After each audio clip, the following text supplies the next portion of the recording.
ಕೃತಿಕಾರರ ಪರಿಚಯ.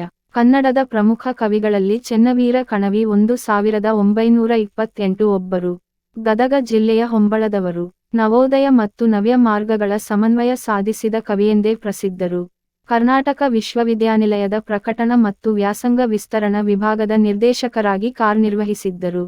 ಆಕಾಶಬುಟ್ಟಿ, ಭಾವಜೀವಿ, ಮಧುಚಂದ್ರ, ದೀಪಧಾರಿ, ಮಣ್ಣಿನ ಮೆರವಣಿಗೆ, ನೆಲಮುಗಿಲು, ಕಾವ್ಯಾಕ್ಷಿ, ಚಿರಂತನ ದಾಹ ಇವರ ಪ್ರಮುಖ ಕವನ ಸಂಕಲನಗಳು.